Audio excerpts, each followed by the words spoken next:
This conference will now be recorded.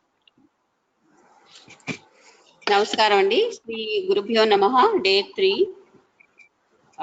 20th October 2020.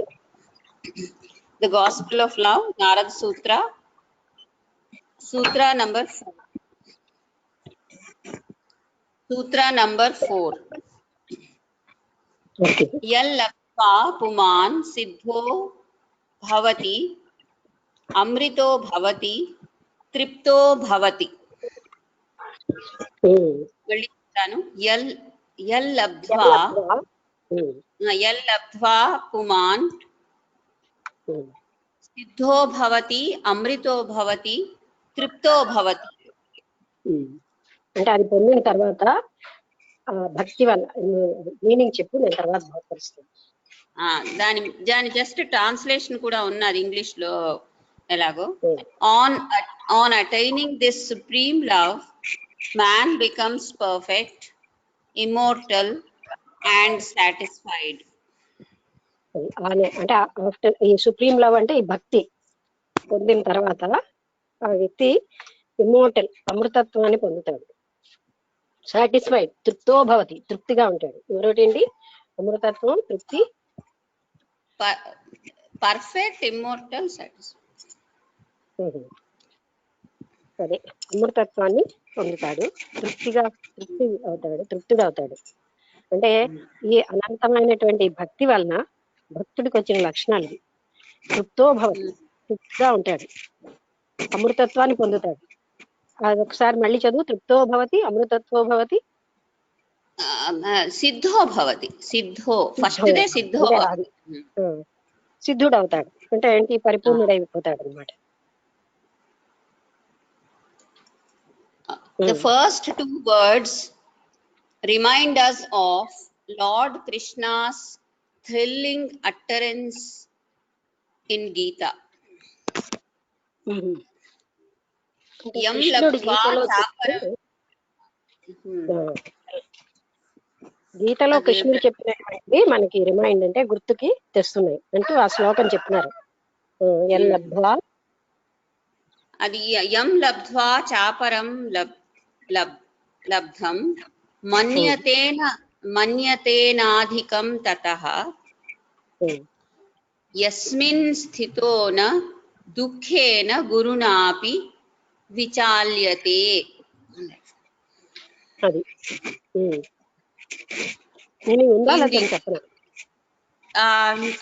ఇక్కడ లేదు కానీ భగవద్గీత పుస్తకంలో ఉంది, అది నాకు తెలిసిందే. అంటే ఏదైతే పొందితే నువ్వు ఒకసారి శ్లోకం ముక్కలు చెప్పు. యం లబ్ధ్వా చాపరం అని ఉంది. యం లబ్ధ్వా చాపరం అంటే అపరం లబ్ధం మన్యతేన అధికం తతః. మన్యతేనాధికం అంటే అపరమైనటువంటి ఏదైతే అధికమైనటువంటిది అటువంటి జ్ఞానం ఆయన యం లబ్ధ్వా అంటే అది పొందిన తర్వాత అది అతను పొందుతాడు. అది యం లబ్ధ్వా చ అపరం జ్ఞానం చాపరం లబ్ధం మన్యతేనాధికం తతః. దానికంటే అధికమైనది ఇంకోటి లేనటువంటిది ఆయన పొందుతాడు. దేనికంటే ఏదైనా ఇంకా అధికం లేదు అటువంటి జ్ఞానాన్ని, అటువంటి స్థితిని పొందుతాడు. అంటే అత్యధికమైనటువంటి స్థితిని పొందుతాడు. యస్మిన్ స్థితోన దుఃఖేన గురుణాపి విచాల్యతే. అది అందులో ఉండడం వల్ల ఆయనకి దుఃఖం లేదు. యస్మిన్ స్థితేన దుఃఖేన, యస్మిన్ స్థితోన దుఃఖేన గురుణాపి విచాల్యతే. అంటే గురుణాపి అంటే చాలా పెద్ద దుఃఖం కూడా కనిపించదు. అది ఏ దుఃఖాన్ని కూడా ఆయన విచారించకుండా ఉండే స్థితికి వచ్చేస్తాడు. అంటే ఆ సంపూర్ణత్వాన్ని పొంది ఆయన ఏ రకమైన దుఃఖానికి ప్రభావితుడు అవడు. ఏది జ్ఞానం పొందితే ఏదైతే ఉత్తమమైందో అది ఆయన పొందుతాడు అని. In the Gita, it is called Dukkhena Gurunapi Yogam. The yoga who prevents who prevents misery, which prevents misery, నాకు కొన్ని చిన్న మిస్టేక్లు ఉన్నాయి. అది మనం చేసేసుకోవచ్చు. Print here Narada calls it భక్తి. దాన్నే భక్తి అని చెప్తున్నాడు. అంటే భక్తి పొందాక ఏదైతే ఉన్నతమైనటిదో అమృతత్వాన్ని పొందుతారు. ఆ సిద్ధుడైపోతాడంటే ఏంటి, కృతార్థుడైపోతాడు అని ఎందుకంటున్నారంటే ఆత్మజ్ఞానాన్ని పొందుతాడు. ఇంకా ఆయన ఎలాంటి స్థితి అంటే అది అన్నిటికంటే ఉత్తమమైన జ్ఞానం కనుక అది పొందుతాడు. అది ఆయనకి ఇంకా దుఃఖం, ఎలాంటి దుఃఖాన్నైనా అధిగమించగలిగే స్థితి వచ్చేస్తుంది. యాజ్ఞవల్క్య డిక్లేర్స్ దట్ ఓన్లీ జ్ఞాన కెన్ మేక్ us immortal. యాజ్ఞవల్కుడు కూడా మైత్రేయికి చెప్తూను మనందరికి కూడా ఏం చెప్పాడు, యాజ్ఞవల్కీయం అని ఆయన రాశాడు. అందులో జ్ఞానం ఒక్కటే, ఓన్లీ జ్ఞాన కెన్ మేక్ us immortal. జ్ఞానం ఒక్కటే మన అమృతత్వానికి తీసుకెళ్తుంది. మరి ఏ రకంగానూ మనం ఇమ్మోర్టల్ అంటే అమృతత్వాన్ని పొందలేం, జ్ఞానం వల్లనే అమృతత్వాన్ని పొందుతామని యాజ్ఞవల్కుడు కూడా రాశాడు. The facility with which these words bhakti, yoga and jnana are interchanged and used in the same sense only confirms Gurudev Sivananda's argument that they are in essence one and the same. ఇక్కడికి చెప్దాం. అంటే భక్తి, జ్ఞానం, యోగం ఈ మూడు interlinked, ఒకదానితో ఒకటి అంతర్గతమైన సంబంధం ఉంది. భక్తికి, జ్ఞానానికి, యోగానికి కూడా అంతర్గత సంబంధం ఉంది అనే విషయాన్ని శివానంద గారు కూడా ఇలా చెప్తున్నారు అని అది చెప్పారు. అదే, and they are in essence one and the same. ఆ మూడు కూడా ఒకటే. ఒక రకంగా చూస్తే భక్తి, జ్ఞానం, ఈ యోగం ఈ మూడు వేరువేరు కాదు అని మనకి లోపలికి దాని మీద ఆలోచిస్తే తెలుస్తుంది. భక్తే జ్ఞానమయ్యింది, జ్ఞానమే యోగమైంది. యోగం అంటే ఇక్కడ ఏమిటి మనం అర్థం చెప్పుకోవాలి? యోగము అంటే జీవాత్మ పరమాత్మ కలిసి అంటే నిరంతర ఆ స్థితిలో ఉండడం. ఇప్పుడు ఎలాగైతే మూడు ఒకటే అనడానికి ఏంటంటే భక్తి వల్ల జ్ఞానం ఉద్భవిస్తుంది, జ్ఞానం వల్ల భక్తి ఉద్భవిస్తుంది. అది చెప్పారు కదా, జ్ఞానం ఎక్కువగా ఎవరైతే జ్ఞానం తప్పనిసరిగా భగవతత్వాన్ని అంటే ఇంటెన్సివ్ గా వాళ్ళు భక్తితో ఉంటారు భగవంతుడి పట్ల. భగవంతుడు అంటే ఏంటి, అక్కడ మనకున్న కాన్సెప్ట్ కాకుండా ఆ చిదాత్మ స్వరూపము అయినటువంటి ఆ తత్వాన్ని మీద అనంతమైన భక్తి. ఎందుకంటే ఎంత సుప్రీం కదా, ఆ సుప్రీం వల్లనే సమస్తము జరుగుతున్నప్పుడు ఆ సుప్రీం అనే దాన్ని వాళ్ళు భక్తితో ఉంటారు. అందుకని భక్తి జ్ఞానికి భక్తి సహజం. భక్తి పరాకాష్ఠకు వచ్చేసరికల్లా జ్ఞానం వస్తుంది. ఈ భక్తి జ్ఞానం అనేది ఎప్పుడైతే ఉన్నాదో మనకి సహజంగానే ఆ జీవాత్మ అంటే మనం వేరుగా ఉండకుండా అమృతత్వం పొందుతున్నాం అంటే ఏంటి, పరమాత్మ స్థితిని పొందుతున్నాం అనమాట. అది యోగం. ఈ మూడు కూడా డిఫరెంట్ కాదనమాట. అంటే ఒక దాంట్లోంచి ఒకటి ఎప్పుడైతే భక్తి పరాకాష్ఠలో ఉంటారో వాళ్ళకి జ్ఞానము, ధ్యానము, యోగము రెండు ఉంటాయి. అంటే ఈ మూడు విడదీయలేని. ఒక దాంట్లో జ్ఞానికి కూడా యోగ అనే వల్లే ఆయన అమృతత్వాన్ని పొందుతున్నాడు. అలాగే భక్తుడు కూడా, యోగి కూడా భక్తి అన్నది ఉంటూనే ఉంటుంది. ఆయనకి జ్ఞానం వల్లనే, యోగి ఎంత యోగి అయినా ఆయన జ్ఞానం వల్లనే పొందుతాడు ఆ అమృతత్వాన్ని. అందుకని ఈ మూడు కూడా ఒకదానితో ఒకటి సంబంధం కలిగే ఉన్నాయి. మనం బాగా ఆలోచిస్తే వేరువేరుగా డివైడ్ చేస్తాం సౌలభ్యం కోసం, కానీ ఇవేవి వేరుగా లేవు. But what is of special significance? ఎవరు లక్ష్మి, ఇక్కడ వాళ్ళు ఇంటర్లింక్డ్ కాదు, అది ఇంటర్చేంజ్డ్. ఐఎమ్ సారీ, ఇంటర్చేంజ్ అనే రాసింది, కానీ ఒక్కటే కదా మీనింగ్. అది ఇంటర్చేంజ్ కూడా ఇంటర్లింక్ కూడా ఉంది. అంటే భక్తి జ్ఞానంగా, జ్ఞానం యోగంగా, అంటే ఇవన్నీ కూడా ఒకదానితో ఒక సంబంధం కలిగి ఉన్నాయి. వినోబా భావే గీతా ప్రవచనాల్లో భక్తికి, జ్ఞానానికి, కర్మకి మూడిటికి తేడా లేదని చెప్తారు. అంటే భక్తిలో జ్ఞానం ఉంది, జ్ఞానం అంటే భక్తి యోగం, కర్మయోగం, జ్ఞానయోగం, ఈ మూడింటికి అసలు భక్తి జ్ఞాన కర్మలకి అసలు తేడా లేదని బోధపరుస్తారు. అలాగనే మనం దాన్ని బాగా ఆలోచిస్తే ఇవన్నీ కూడా ఒకదానితో ఒకటి సంబంధం కలిగే ఉన్నాయి. ఏది భిన్నంగా ఒక్కటిగా ఉండదు. భక్తిలో జ్ఞానము యోగము ఉన్నాయి, జ్ఞానంలో భక్తి యోగము ఉన్నాయి, యోగంలో భక్తి జ్ఞానం కూడా ఉన్నాయి. ఆచరణాత్మకంగా చూస్తే ఇవన్నీ ఇంటర్లింకే, కలిసే ఉన్నాయి.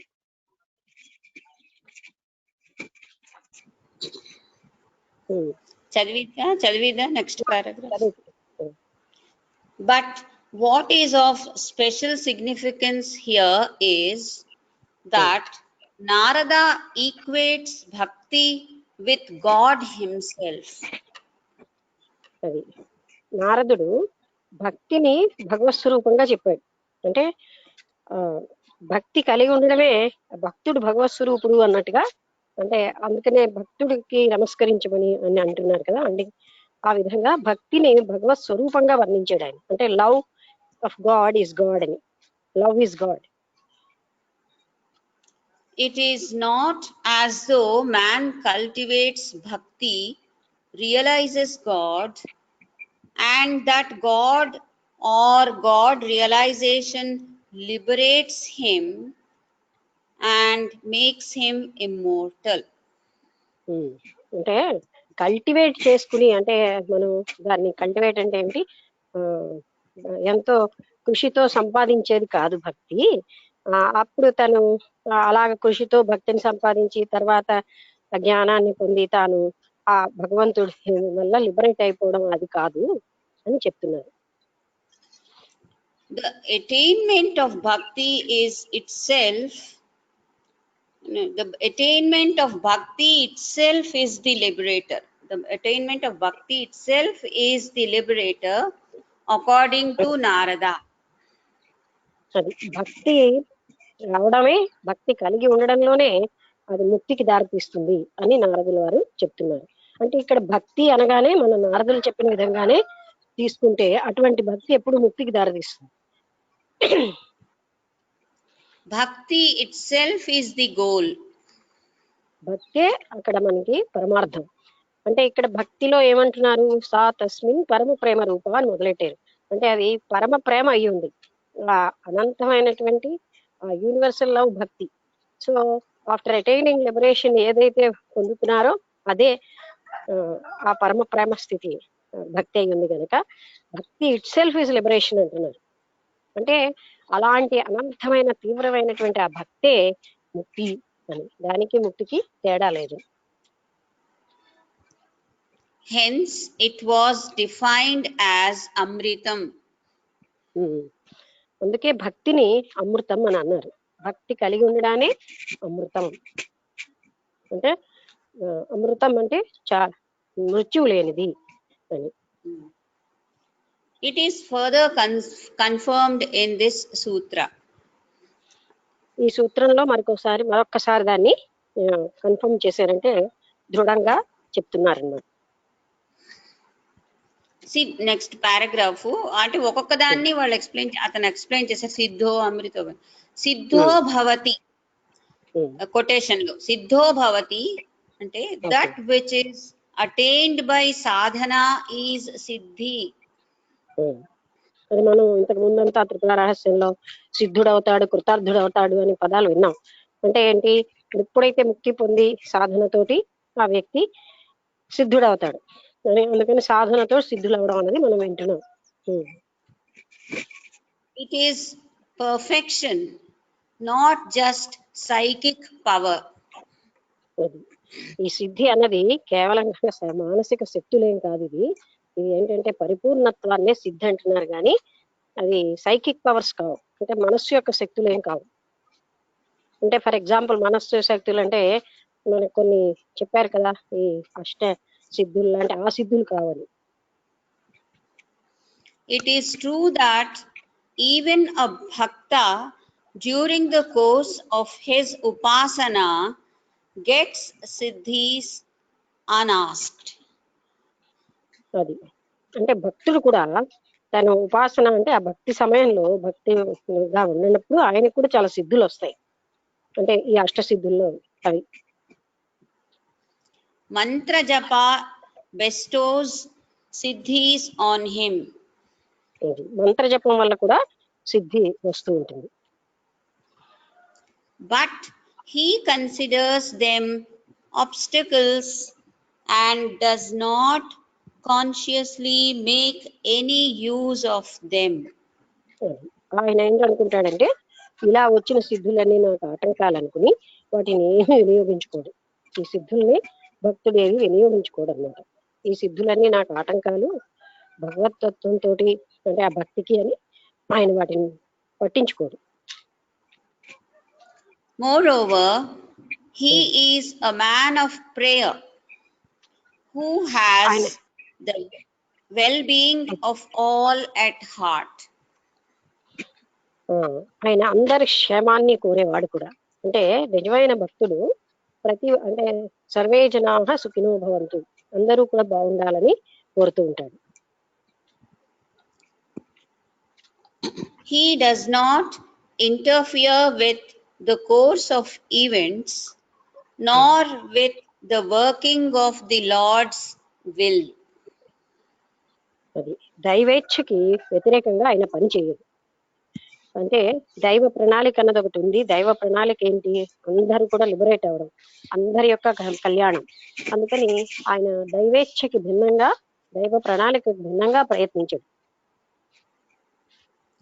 అంటే ఇప్పుడు ఈ సిద్ధులు అవి ఉన్నప్పుడు ఒక్కొక్కప్పుడు మనం మనకి తోచినట్టుగా పరిస్థితులు మార్చడానికి ట్రై చేయడం అనేది వస్తుంది కదా, అది భక్తుడిలో లేదు అని. భక్తుడు సిద్ధుల్ని పట్టించుకోడు, తన గొప్ప కోసం ప్రయత్నం అందరూ కూడా సిద్ధుల్ని పట్టిస్తూ ఉంటారు, నేను ఇంత గొప్పవాడిని అని.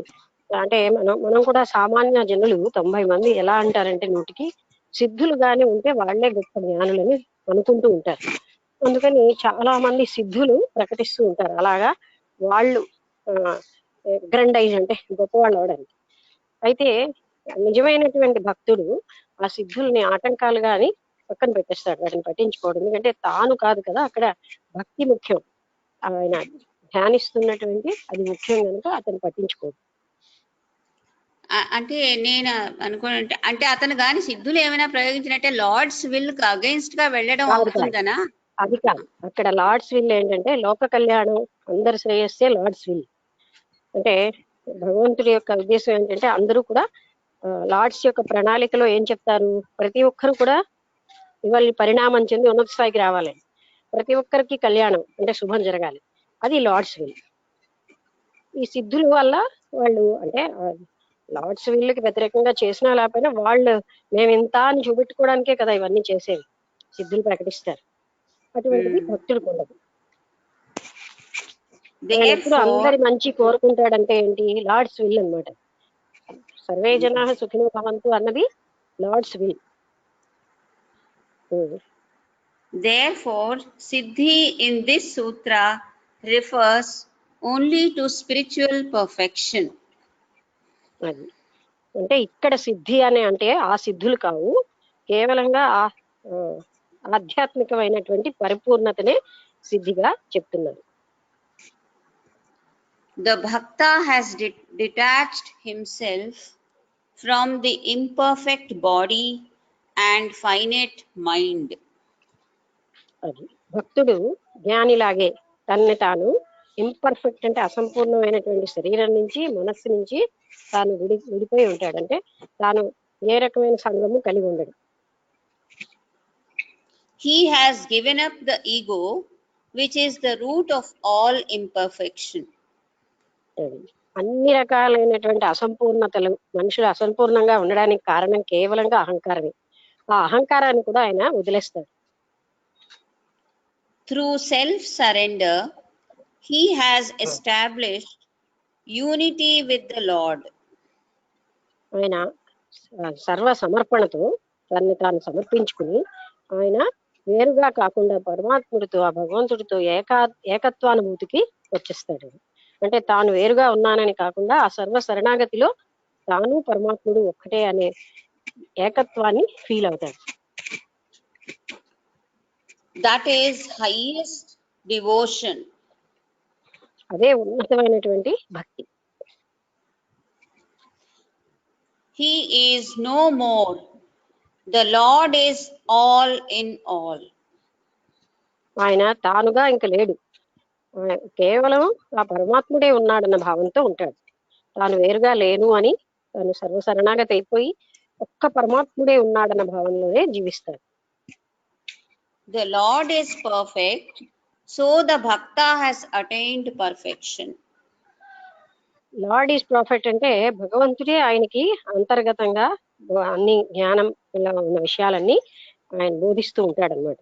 అందుకని భక్తుడు కూడా పూర్తిగా పరిపూర్ణుడైపోతాడు. అంటే ఏ భగవంతుడిని అయితే ఆరాధిస్తున్నాడో ఆయన ఈయనకి జ్ఞానం అంతటినీ లోపల నుంచి రివీల్ చేయిస్తూ ఉంటాడు, చెప్తూ ఉంటాడు. అందువల్ల భక్తుడు జ్ఞాని అయిపోతాడు. ఇంకో పారాగ్రాఫ్ సిద్ధి మీద. సిద్ధి reminds us of Lord Krishna's beautiful utterance in the Gita. Lord Krishna ఎంతో చక్కగా గీతలో సిద్ధి కోసం కృష్ణుడు చెప్పాడు గీతలో. Lord Krishna has been extolled in the Bhagavad Gita and the Mahabharata, as well as by various great saints in their compositions like the Narayaniyam, Krishna Leela Tarangani, as an incarnation of God, statesman, musician, dancer, etc. అది అంటే ఈ భక్తుడి యొక్క విషయాన్ని కృష్ణుడు గీతలో చెప్పడమే కాదు, ఈ సిద్ధి విషయంలో అది నారాయణీయంలోని కృష్ణ లీలామృతం అనే దాంట్లోని అలాగనే ఇంకా చాలా చోట్ల ఇది చెప్పబడింది. అంటే ఈ భక్తుడి యొక్క స్థితి. అయితే ఇంకోటి లాస్ట్ లో చదువు ఇప్పుడు.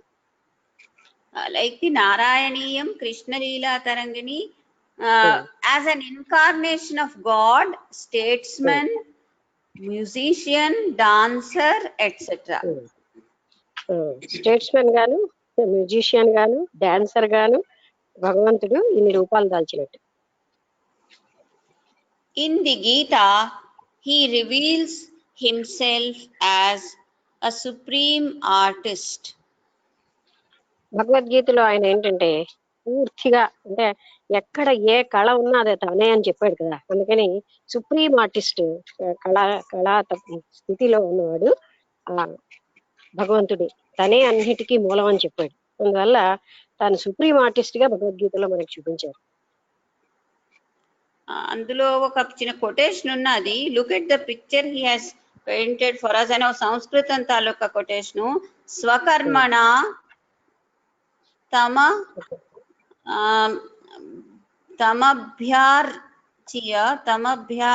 తమభ్యార్చ్య సిద్ధిం విందతి మానవః.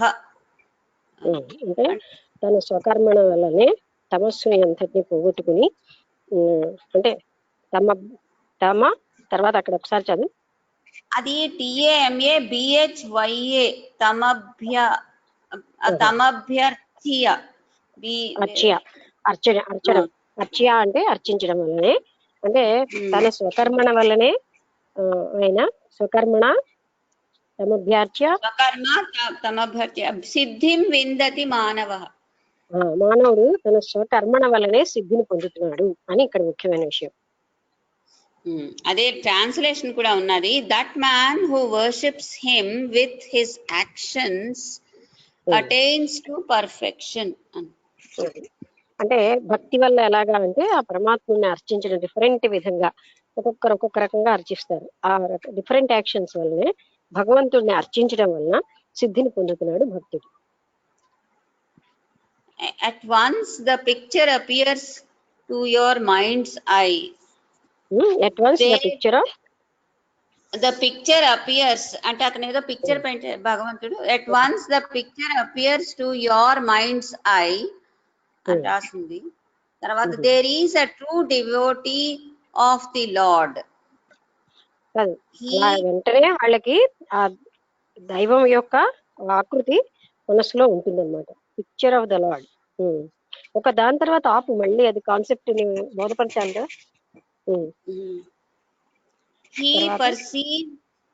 He perceives the Lord in all beings. ఆయన ఆ భగవంతుణ్ణి, ఆ పరమాత్ముణ్ణి అన్ని జీవులలోని చూస్తాడనమాట.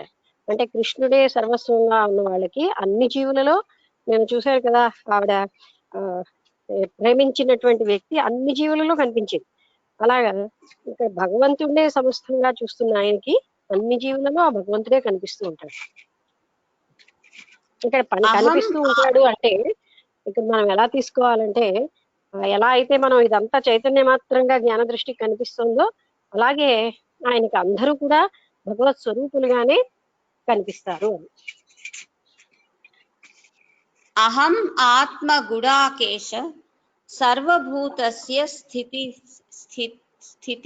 స్థితిస్థా అంటే స్థితిస్థాహయుడు అన్ని జీవులలో స్థితి అంటే ఉన్నాను. స్థితా అహం స్థితా అన్ని జీవులలో నేను ఆత్మస్థితినై ఉన్నాను.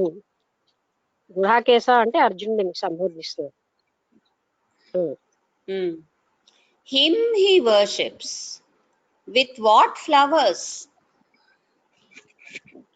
ఆయన With హిమ్ హీ వర్షిప్స్, అతనినే ఆయన అంటే పూజిస్తున్నాడు. విత్ వాట్ ఫ్లవర్స్, ఏ రకమైన పువ్వులతో? with every one of his daily actions as the flowers. అక్కడ ఫ్లవర్స్ ఏంటంటే తను ప్రతిరోజు చేసే ప్రతి పని కూడా పుష్పాలుగానే సమర్పిస్తున్నాడు. అంటే ప్రతి పనిని పరమాత్ముడికి అర్పించేస్తున్నాడు. అందుకని ప్రతి పని పుష్పం అనుకోండి. ఏ రకమైన అంటే ఆయన సృష్టించినటువంటి ఆ పువ్వులతో కాకుండా తాను చేసిన ప్రతి పనిని ఆయనకి అర్పించేసి అవే పుష్పాలుగా భావిస్తాడు. Thus he attains siddhi or perfection. ఆ విధంగా ఆయన ఆ సిద్ధిని, పరిపూర్ణత్వాన్ని పొందుతున్నాడు. What doubt is there that he will quickly get cosmic consciousness if he keeps up this attitude throughout the day and night? రాత్రి పగలు కూడా తాను చేస్తున్న ప్రతి పనిని పరమాత్ముడికి అర్పిస్తున్నప్పుడు ఆ వ్యక్తికి ఇంకేమైనా మనకి సందేహం ఉందా? అతనేమో పర్ఫెక్షన్ పరిపూర్ణత్వాన్ని పొందడు అని మనకి ఏ సందేహం లేదు. This therefore is the yoga that Gurudev Sivananda extols as practical Vedanta or dynamic yoga. అంటే గురుదేవుడు అయినటువంటి శివానంద గారు అంటే రిషికేశ్ శివానంద గారు, ఇది ప్రాక్టికల్ యోగాగా ఇలాంటి దాన్నే చెప్పారు. అంటే ప్రతినిత్యము చేస్తున్న ప్రతి పనిని పరమాత్ముడికి అర్పించేయడమే అది ప్రాక్టికల్ యోగాగా చెప్పారు. Only this will lead us to consummate perfection. ఇలాగ చేయడం వల్ల మనము పర్ఫెక్షన్ ని పొందుతాం తప్పకుండా. ఇందులో ఇంగ్లీష్ దే చదువుతాను. యో వై భూమ తత్ సుఖం నా అల్పే సుఖం అస్తి అని రాసుంది. తర్వాత the infinite alone is bliss which is absent in finite objects. అంటే కేవలంగా ఆ పూర్ణ చైతన్యంలోనే మనకు సుఖం ఉంటుంది, కానీ ఈ అసంపూర్ణమైనటువంటి అదే ఆబ్జెక్ట్స్ లో ఉన్నది అని మనం భ్రమిస్తున్నాం కదా, విషయ వాసనలో ఏ సుఖము లేదు అని చెప్పడం.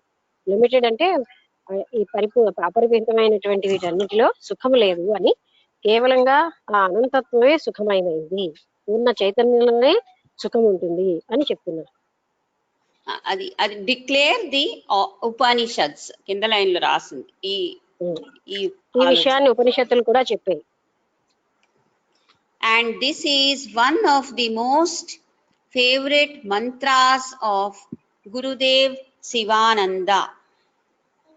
శివానంద గారు కూడా చెప్పిన ముఖ్యమైన మంత్రాల్లో ఇదొకటి. అంటే కేవలంగా అనంతత్వంలో తప్ప ఇంకెక్కడా సుఖం లేదు, ప్రాపంచిక విషయాల్లో ఎక్కడా సుఖం లేదు అనేదాన్ని ఆయన మంత్రాల్లో కూడా చెప్పారు. Bhuma is perfection. What is Bhuma? నేను చెప్పాను కదా, భూమా అన్న ఒక పదం ఆ అనంతత్వాన్ని దాని యొక్క విశేషణం చెప్పడానికి సంస్కృతంలో భూమా అంటే ఆత్మ స్థితిని అలా వాడతారు. అయితే ఈ భూమా అంటే ఆ సంపూర్ణత్వమే భూమా. అసలు భూమా అంటే ఏమిటి అని మళ్ళీ అడుగుతున్నారు. దానికి ఒక సంస్కృతం ఉంది, తర్వాత ఇంగ్లీష్ది కూడా. యత్ర న అన్యత్ పశ్యతి న అన్యత్ శృణోతి, where one sees nothing else hears nothing ఉంది. అంటే ఏది చూడడానికి లేదు, అన్యత్ అంటే మరి ఏమీ కనబడదు, ఆ పరిపూర్ణత్వం తప్ప. నా అన్యత్ శృణ్వతి అంటే ఏమీ వినబడదు, ఏమీ కనబడదు. అంటే ఏంటంటే ఆ పూర్ణ చైతన్యమే తప్ప మరి ఏమీ కనబడదు అన్నమాట. అది ఆ స్థితి భూమా అంటే. ఆ భూమా స్థితి అంటే కేవలంగా ఆ చైతన్యంతో ఏకాకృతి చెందిన స్థితి. In other words, where one sees everything as the self. Lakshmi, Bhuma అంటే తురియము అన్నది రెండు ఒకటేనా? అది డిఫరెంటా? ఆత్మస్థిత భూమా అంటే ఆత్మస్థితి, ఆత్మస్థితి యొక్క వైభవం అన్నమాట భూమా అన్న పదంలో చెప్తారు. అది చాలా అసలు దానికి ఎంతో హైయెస్ట్ మీనింగ్ తో అంత ఏమంటారు గ్లోరియస్ థింగ్ అన్నమాట ఆ భూమా అన్నది. అంటే ఎందుకు అవ్వదు? మొత్తం అంతా మూలమైనటువంటి సృష్టి అంతటికీ మూలమైన చైతన్యం ఒకే దాంట్లోంచి ఎన్నో యూనివర్సెస్ ఉద్భవిస్తూ తిరిగి అందులో లయం అయిపోతున్నా ఏ రకమైనటువంటి ప్రభావాన్ని చెందకుండా ఉన్నటువంటి, ఎక్కడ ఏదైనా అదే కారణంగా ఉన్నటువంటి అటువంటి ఆ భూమా అంటే ఆత్మస్థితి యొక్క గొప్పతనం అసలు మనం మాటల్లో చెప్పలేకపోతున్నాం. అంటే అది ఎంత గొప్పదో అన్నమాట. అంత గొప్పది కనుకే ఇన్ని జగత్తులకి మూలమై ఉండి, అది ఎన్ని వేల జగత్తులు కోట్లు అంటే నక్షత్రం అంటేనే అంత పెద్దది. అలాంటి నక్షత్రాలతో కూడిన ఎన్నో అందులోంచి ఉద్భవిస్తూ ఉంటాయి, లయం అయిపోతూ ఉంటాయి. అంటే దాని యొక్క ఏమంటారు వైభవం మనం ఏం చెప్పగలం? అది చాలా ఉన్నతమైనది అనమాట. అందుకే సంస్కృతంలో ఈ భూమా అన్న పదం వాడతారు దాని వైభవానికి. అంటే ఆ భూమా స్థితి ఉన్నప్పుడు ఏకత్వ స్థితి అన్నమాట. తానే ఆ స్థితి గొప్పదనం ఏమని చెప్తాం అంటే ఆ చైతన్యం ఎంత పవర్ఫుల్ కదా, ఆమ్నిపోటెంట్, ఆమ్నిషియంట్, ఆమ్ని ప్రెసెంట్ అంటారు.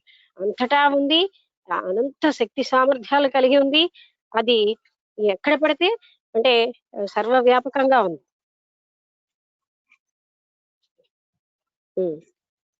In other words, where one sees everything as the self, S capital ikkada, self.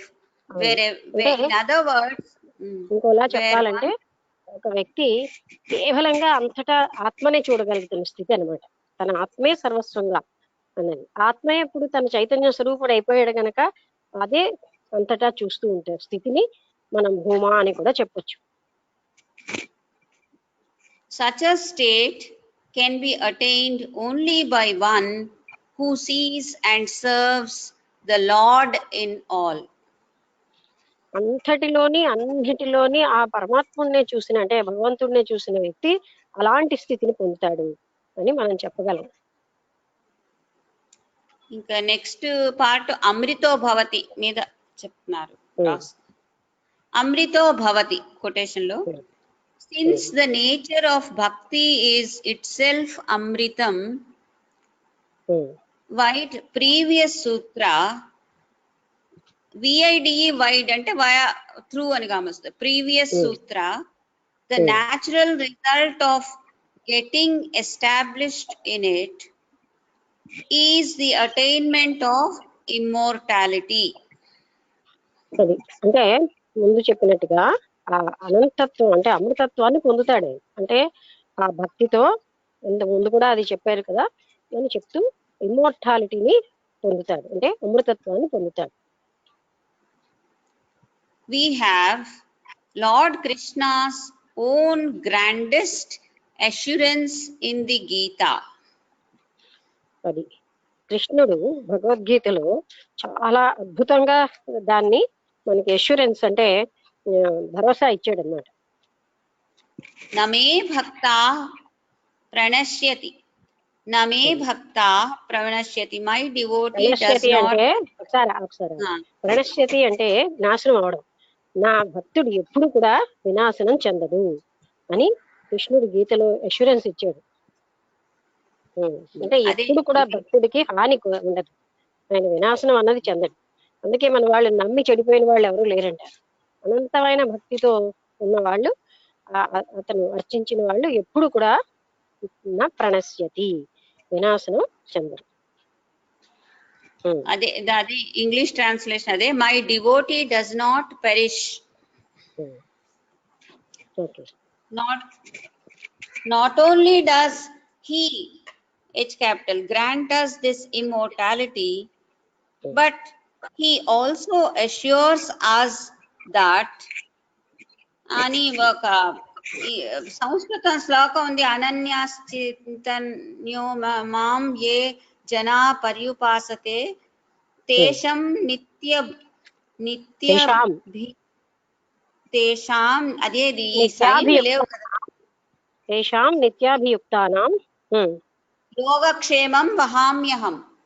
అది అంటే దీంట్లో ఏంటంటే ఇంక ఏమి అనన్యాస్ చింతయంతమో అంటే ఇంక ఏ రకమైనటువంటి భావన లేకుండా కేవలంగా నన్ను శరణాగతి పొందినటువంటి వాళ్ళని తప్పకుండా వాళ్ళని నేను బాగా వాళ్ళు అనన్యాస్ చింతయంతోమాం ఏ జనా పర్యుపాసతే తేషాం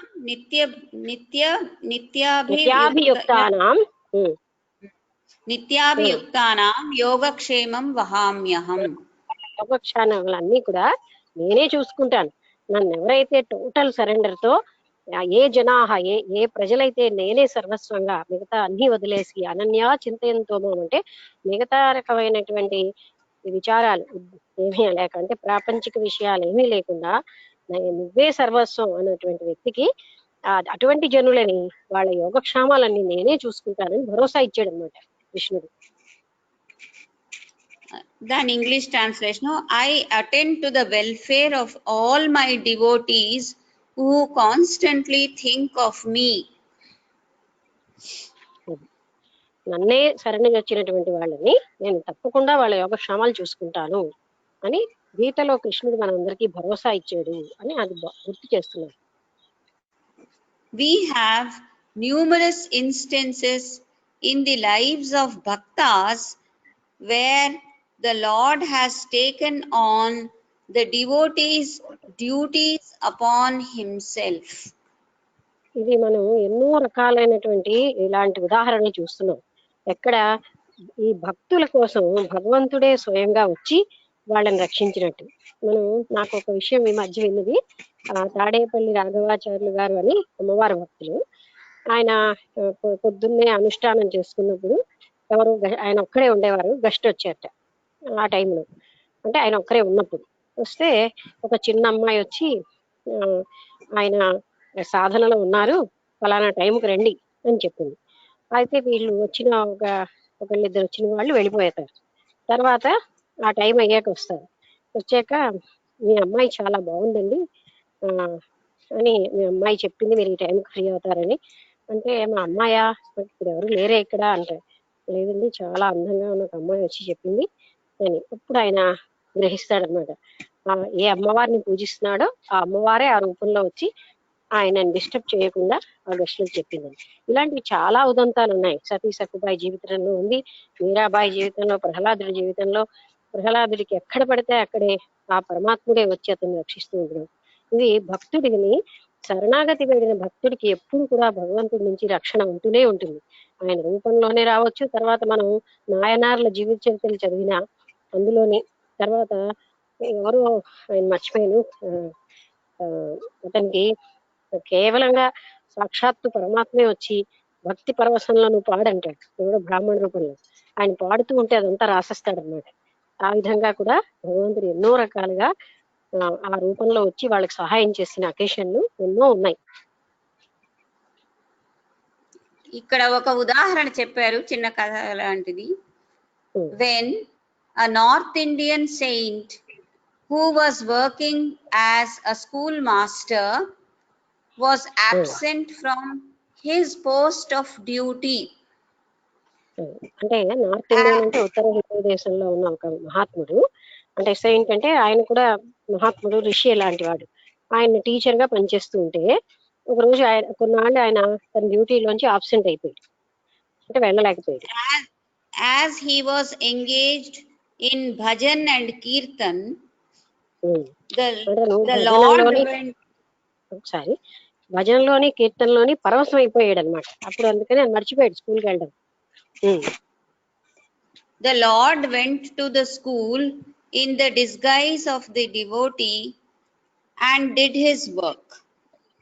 ఆయన రూపంలో ఆ భగవంతుడే ఆ స్కూల్కి వెళ్ళి తన కార్యక్రమాలన్నీ చేసాడు, తను చేయాల్సిన పని చేసాడు. When the devotee was shown his signature in the register, he was deeply moved. అయితే మన్నాడు ఆయన వెళ్ళి ఆ రిజిస్టర్ లో తన సైన్ చూసేసరికల్లా ఆయనకి లోపల చాలా అంటే మూవ్ అయిపోయాడంటే ఎంతోగా కదిలించేసింది. అంటే ఆయన అనుగ్రహం ఎంత అనుగ్రహమా అని. And he renounced the world that very instant. ఆ రోజు నుంచి ఆయన పూర్తిగా ఈ అంటే ప్రపంచాన్ని త్యాగం అంటే వదిలేసి, ఇక ప్రాపంచిక కర్మలన్నీ వదిలేసి కేవలంగా భక్తి తత్వంలోనే ఉండిపోయాడు. Such stories are current everywhere in this country. మన దేశంలో ఇలాంటి కథలు ఎన్నో ఇప్పటికీ కూడా ఉన్నాయి, ఎన్నో చోట్ల జరుగుతున్నాయని. ఈ తాడేపల్లి రాఘవ శాస్త్రి గారు, రాఘవాచారు, అతని పేరేంటి, రాఘవరావు గారు, ఆయన ఈ కొంచెం మందిలోనే చనిపోయారు. ఈ చాలా మంది మన జనరేషన్ వాళ్ళు కూడా ఆయన శరీరాన్ని, చనిపోయినటువంటి శరీరాన్ని దగ్ధం చేసినప్పుడు ఆ శరీరంలోంచి అమ్మవారు బయటకు వెళ్ళడం చూశారు. అంటే అది పేపర్లలో కూడా వచ్చింది. అందుకని ఈ కాలంలో కూడా ఇలాంటివి జరుగుతూనే ఉన్నాయి అని చెప్తున్నారు. And are too numerous to mention here. అవి చాలా ఉన్నాయి కనుక అన్ని చెప్పలేము ఇక్కడ.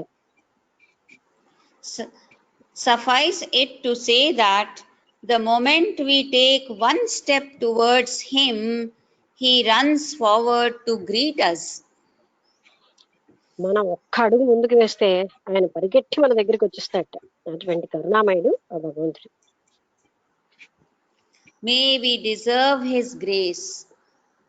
మనం ఆయన యొక్క గ్రేస్ అంటే దయని, ఆయన అనుగ్రహాన్ని పొందాలి. ఇదైంది. నెక్స్ట్ తృప్తో భవతి మీద పారాగ్రాఫ్. తృప్తో భవతి. Bhakti fills the heart with bliss and peace. భక్తి హృదయాన్ని ఆనందంతో, పరమానందంతో, శాంతితోటి నింపిస్తుంది. భక్తుడు, నిజమైనటువంటి భక్తుడు ఎప్పుడు ఆనందంతో, శాంతితోటే ఉంటాడు. He who has tasted the bliss of bhakti does not long for anything else. ఎవడైతే భక్తి యొక్క రుచి చూస్తాడో ఆయన జీవితంలో ఇంకేది కోరుకోడు. ఆ భక్తిలో ఉన్నటువంటి ఆ రుచిని అనుభవించిన వాళ్ళకి మరి దేని మీద ఆ రుచి ఉండదు. Therefore, there is permanent satisfaction in the bhakta's heart. అందుకని భక్తుడి హృదయంలో శాశ్వతమైనటువంటి తృప్తి ఉంటుంది. ఎందుకంటే ఆయన ఇంక ఏ విషయ వాసనలోని లేనంత ఆనందాన్ని భక్తి వల్లనే అనుభవిస్తూ ఉంటాడు. Desires do not arise in it at all. ఆయన అటువంటి ఆనందంలో ఆయన ఏ రకమైన కోరికలు ఉద్భవించవు. On the contrary, they find their fulfillment in it. అది వాళ్ళు అందులోనే తృప్తిగా, అంటే వాళ్ళ యొక్క పరమార్థం అంటే ఏమిటంటారు, ఏదైతే అటైన్ చేయాలి, ఎవరు భక్తిలోనే వాళ్ళు సంపూర్ణత్వాన్ని అంటే సార్థకతని పొందుతూ ఉంటారు. ఎవరు మాట్లాడారా ఇప్పుడు? ఎవరు? సరేలేండి. Once again, Lord Krishna's divine art paints a beautiful and inspiring picture for us. కృష్ణుడు మనకి చాలా మంచి దృశ్యాన్ని, పిక్చర్ని ఇచ్చాడు.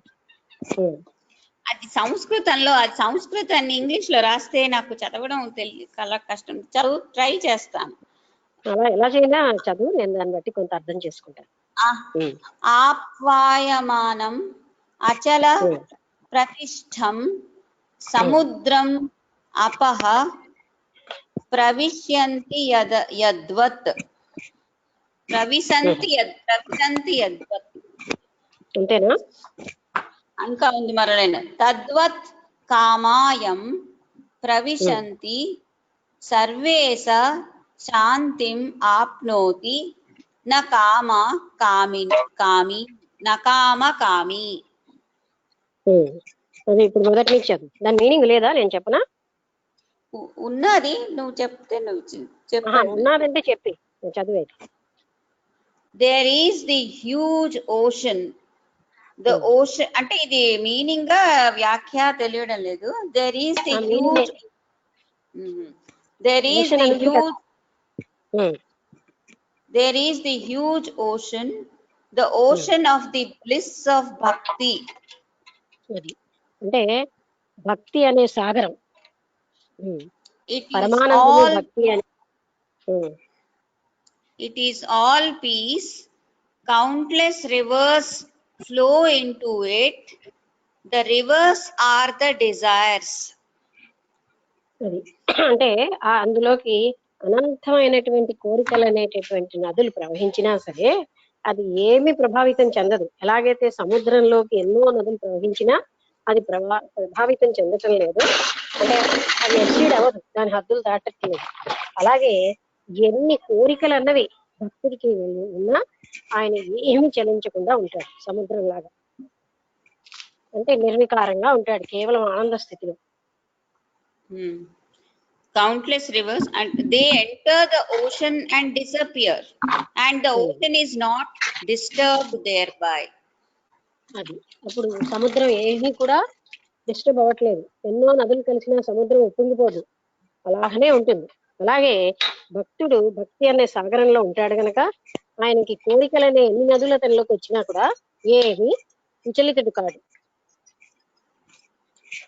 The evil element that disturbs the heart of an ordinary worldly man, that is desire, has no power to disturb the heart of a devotee.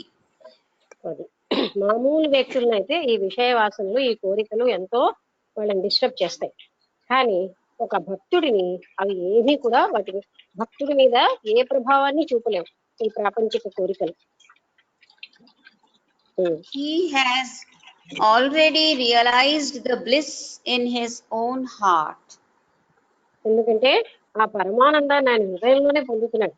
అందుకని బాహ్య విషయాల్లో ఏది పొందాలన్న దాన్ని అధిగమించేసేది. అంటే సామాన్య మానవులు ఏదో సుఖానుభూతి, ఆనందానుభూతి కోసమే వీటన్నిటి వెనకాల పరిగెడుతున్నారు. అన్నిటికీ మూలమైనటువంటి అనంతమైన అన్ని కోట్ల రెట్లున్న ఆనందాన్ని భక్తుడు తన హృదయంలోనే పొందుతున్నాడు కనుక ఆయన విషయ వాసనలు ఏమీ ప్రభావితం చేయలేవు, కోరికలు ఏమీ ప్రభావితం చేయలేవు. Desires do not arise in it, but they get dissolved in it. అది అంటే అసలు అందులోంచి ఈ ఉత్పన్నమే కావు ఈ కోరికలు. ఒకవేళ ఉత్పన్నమైన అందులోని విలీనం అయిపోతూ ఉంటాయి, ఆనంద స్థితిలో విలీనం అయిపోతూ ఉంటాయి. Hence, in the language of the Upanishads, the devotee is aptakama, aptakama, apta, aptakama, kamah అని ఒక వర్డ్ రాసింది. డివోటీ ఈజ్ అప్తకామ అంటే ఏమిటి? అంటే అది కోరికలేమి లేనివాడు, తీరిపోయినవాడు. డివోటీ అన్నవాడు పూర్తిగా ఏ రకమైన కోరికలతోని ఉండడు. అయిపోయింది సూత్రం, 4th సూత్ర అయిపోయింది, ఇక 5th సూత్ర స్టార్ట్. ఇది మనకి బాగానే అర్థమైంది కదా. తృప్తో భవతి, అమృతో భవతి, సిద్ధో భవతి అని మొట్టమొదటి. అదే ముందు సిద్ధో భవతి, తృప్తో భవతి, అమృతో అంటే ఆయనకి అమృతత్వాన్ని పొందుతున్నాడు, సిద్ధుడైపోయాడు, తృప్తుడైపోయాడు అన్న దాన్ని అంతా వివరించారు. ఈ చిన్న సూత్రం ఇంతకి. భక్తి వల్ల సిద్ధులు అవుతారు, తృప్తులు అవుతారు, పూర్తి సంతుష్ట స్థితి వచ్చేస్తుంది, అమృతత్వాన్ని పొందుతారు. chapter 1 sutra 5 यत् प्राप्य न किंचित वांछति न सोचति न द्वेष्टि न అలా చదువు. నాకు ఇంచిత్ వాంఛతి నా శోచతి అలా చదువు. यत् प्राप्य न किंचित वांछति न सोचति न सोचति न द्वेष्टि न रमते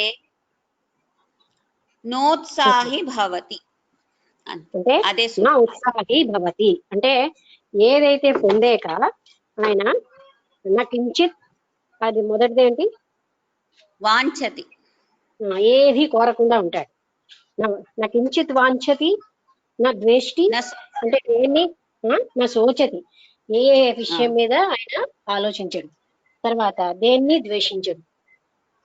నోత్సాహి భవతి అంటే ఆయనకి ఎందులోని ఆసక్తి ఉండదు, కేవలంగా తనకున్నటువంటి ఆ పరమాత్మ భక్తిలో తప్ప నా ఉత్సాహి భవతి ఎందులోని ఆయనకు ఉత్సాహం ఉండదు. అంటే ఇక్కడ శోచతి అంటే గ్రీవింగ్ అని రాశారు. After attaining this supreme love he does not. శోచతి అన్న దానికి మామూలుగా ఆలోచించడు అంటే ఇంకా ఆయన దేనికోసం బాధపడేటట్టు ఉండదు అని మనం నేను ఇచ్చుకోవచ్చు. అంటే వర్రీ అవ్వడం అనా, చింతించడం అనా? దేనికోసం కూడా ఆయన చింతించడు.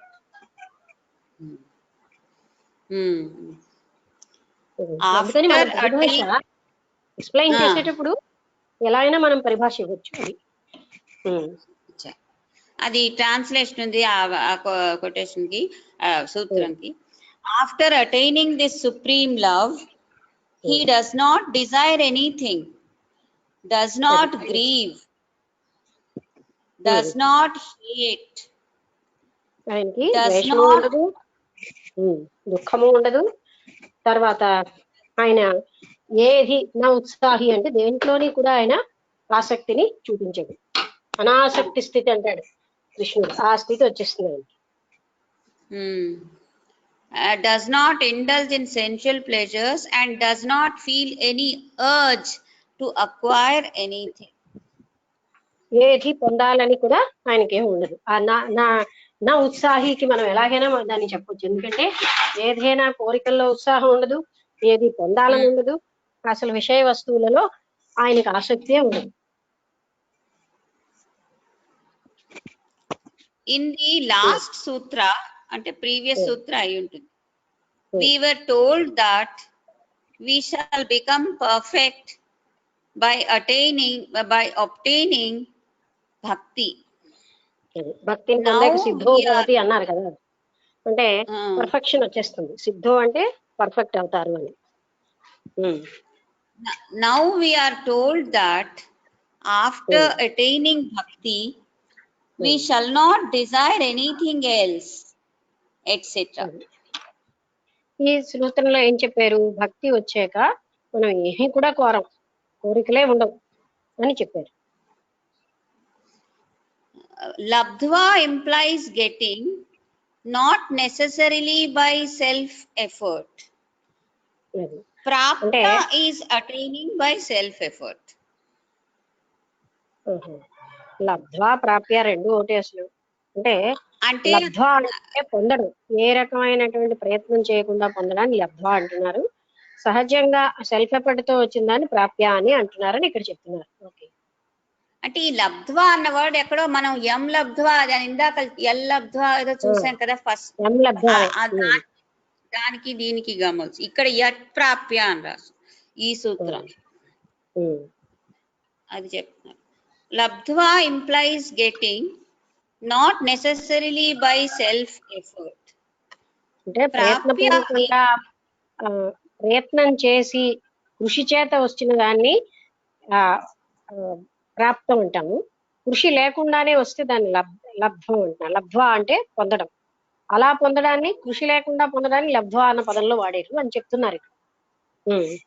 లబ్ధ్వా ఎక్కడైనా వాడొచ్చులే. The first connotes grace, the second self effort. మొదటిదేమో కృప, కారుణ్యం వల్ల, భగవంతుడి యొక్క కృప వల్ల వస్తే, రెండోదేమో ప్రయత్నం వల్ల వస్తుంది అని చెప్తున్నారు. The implication is that both are necessary for a bhakta. భక్తుడికి రెండు అవసరమే, భగవంతుడి కృపతోటి రావాలి, తన ప్రయత్నంతో కూడా రావాల్సినవి ఉంటాయి.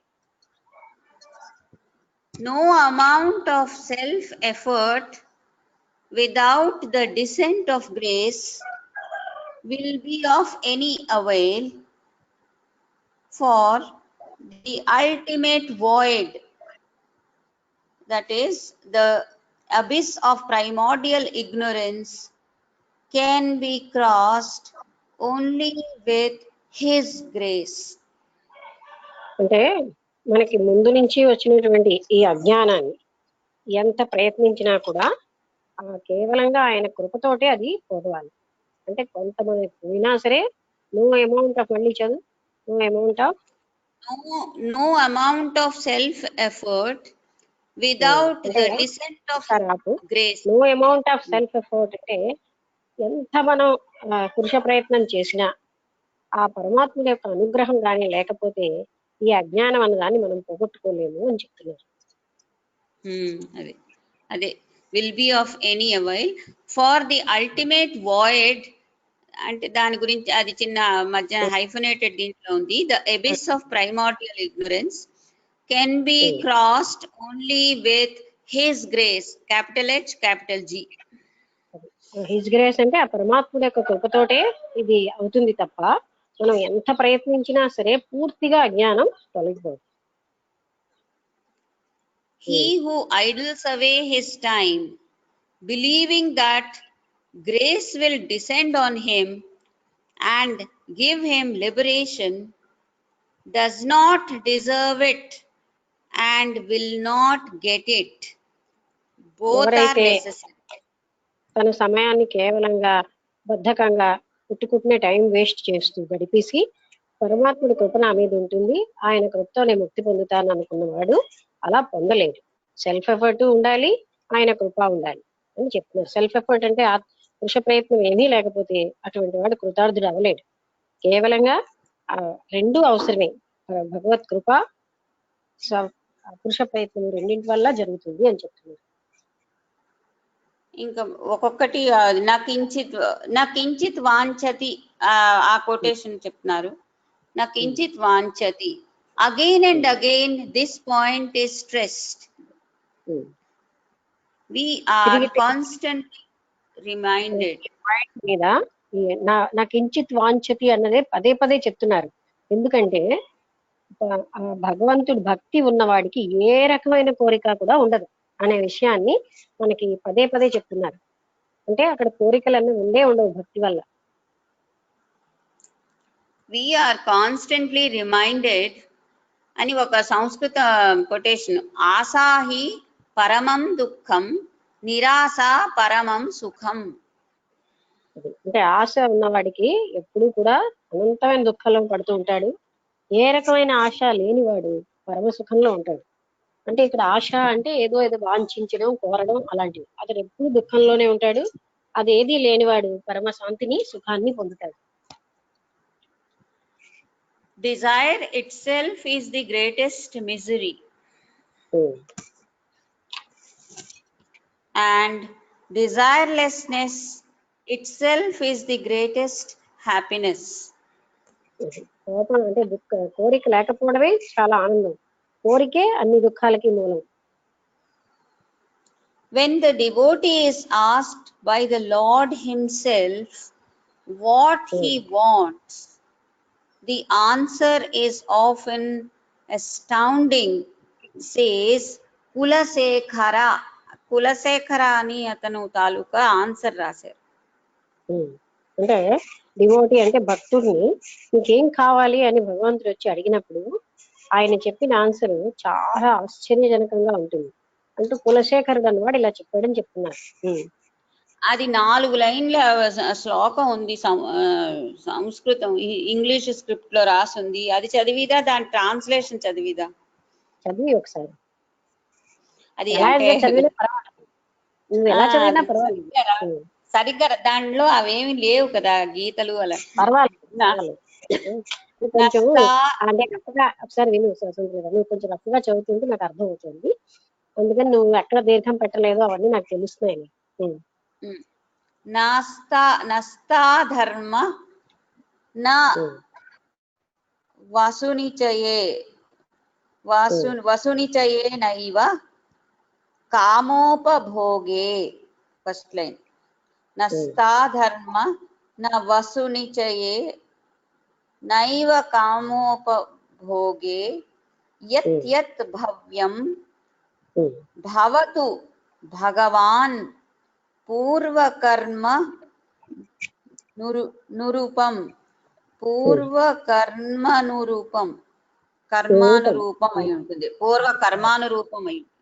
అలాగే మొదటి కూడా దీర్ఘం ఉంది. ఏంటది మొదటి ఏంటి చదువు? నాస్తావా? అది నాస్తావా? నా ప్లస్ అస్తి అన్నమాట.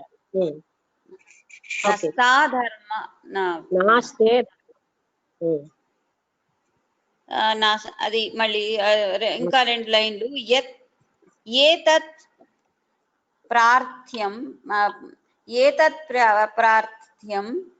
మమ బహుమతం జన్మాంతరపి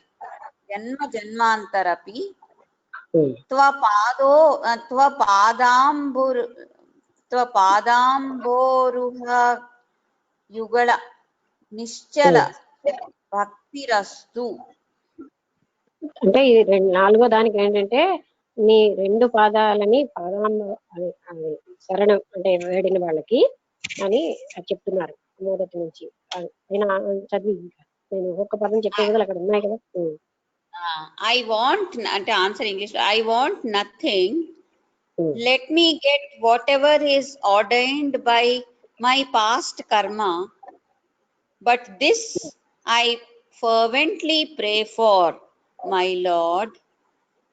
May I ever be blessed with devotion to thy lotus feet. అంటే నాకు ఇంకేమీ అక్కర్లేదు, కానీ నీ యొక్క చరణ పాదయుగలాన్ని నిరంతరంగా శరణ వేడే భక్తి ఉంటే నాకు చాలా అడుగుతాడు అనమాట భక్తుడు. నీకేం కావాలి అంటే ఇది మనకి చెప్పాడు కదా పోతను కూడాను, నీ పాద కమల సేవయు నీ పాదార్చకులతోడి నెయ్యము నితాంత అపార భూతదయ్యను నాకు దయచేయము కదే అని. అంటే అది కోరుతున్నాడు.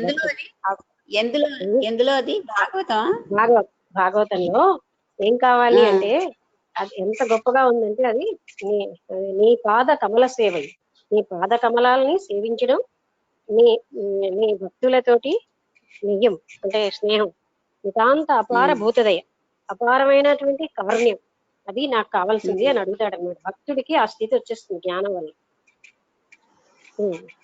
అలాగే ఇక్కడ నీ కమలాలని నేను సేవించేటటువంటిదే తప్ప నాకు ఏమీ అక్కర్లేదు అంటాడు భక్తుడు. అని ఎన్ని రకాలైన కోరికలున్నా ఏమీ నాకు అవసరం లేదు, నీ పాద కమలాల మీద అనంతమైన భక్తిని మాత్రం నాకు ప్రసాదించు అని అడిగాడు.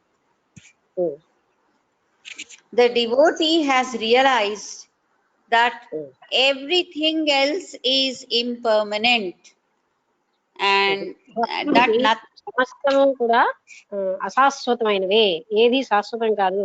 ఇప్పుడు భక్తుడికి భక్తి యొక్క పరవశంలో చాలా సులువుగా తెలిసిపోతుంది అనమాట.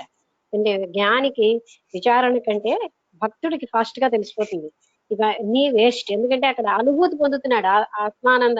ఆ భక్తి యొక్క అనుభూతి వల్ల ఆయనకి మిగతా సుఖాలు ఏవి ఆనందాన్ని ఇవ్వవు. అందుకని అతను వాటన్నిటిని వదిలేస్తాడు అనమాట. The devotee has realized that everything else is impermanent, that nothing else can give permanent satisfaction to him. Therefore, that condition in life. సింపుల్గా కొంచెం ఆపు. ఆయన ఏమిటి తెలిసిపోతుంది? శాశ్వతమైనది ఏమీ లేదు ఈ ప్రపంచంలో, సమస్తము అశాశ్వతమైందే అని భక్తుడికి ఒక అనుభూతి వచ్చేస్తుంది అనమాట. అంటే ఏది కూడా శాశ్వతమైనది కాదు, ఏ సుఖము శాశ్వత సుఖాన్ని ఇవ్వట్లేదు అనేది ఆయనకి తెలిసిపోతుంది.